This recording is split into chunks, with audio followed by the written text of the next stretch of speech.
بسم اللہ الرحمن الرحیم۔ اللہ رب العزت قرآن کریم میں فرماتے ہیں، رضی اللہ عنہم ورضوا عنہ،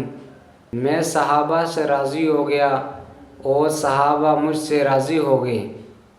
اللہ رب العزت نے قرآن کریم میں اعلان کر دیا کہ میں صحابہ سے راضی ہوں اور صحابہ مجھ سے راضی ہیں، کہ صحابہ کرام وہ عظیم ہستیاں ہیں جنہوں نے حضور علیہ السلام پر اپنا سب کچھ نچھاور کر دیا، جنہوں نے حضور علیہ السلام کے لیے اپنے گھر بار چھوڑے،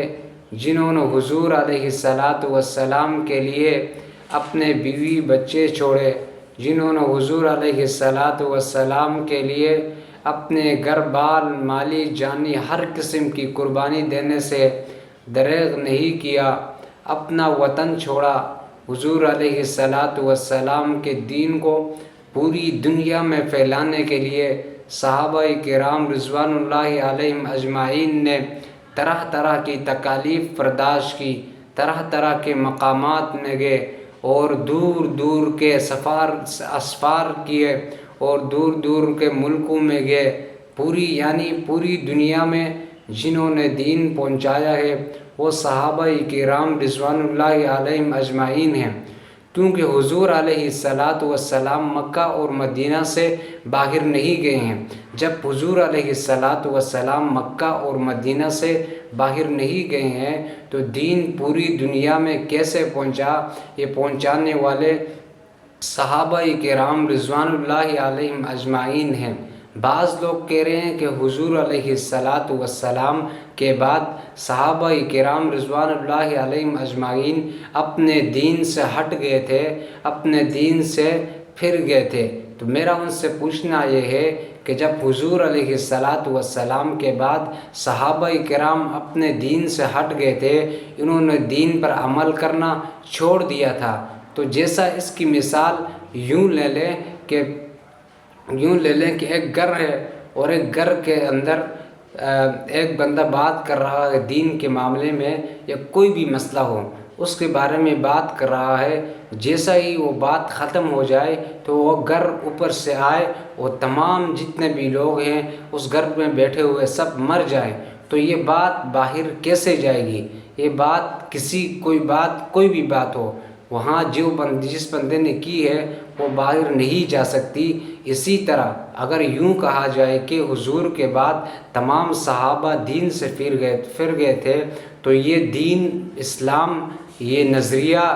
اور حضور کی اطاعت کرنا، قرآن و سنت اور اجماع و قیاس، یہ پوری دنیا میں کیسے پہنچا؟ یہ صحابہ کرام رضوان اللہ علیہم اجمعین کے بدولت پہنچا ہے۔ انہوں نے قربانیاں دی، بلکہ وہ دین سے پھرے نہیں، بلکہ انہوں نے دین پر استقامت اختیار کی اور انہوں نے دین پوری دنیا میں پھیلایا۔ آج پشاور کی دھرتی پر بھی صحابہ کرام کی قبریں ہیں اور افغانستان میں بھی صحابہ کرام کی قبریں ہیں، اور اس کے علاوہ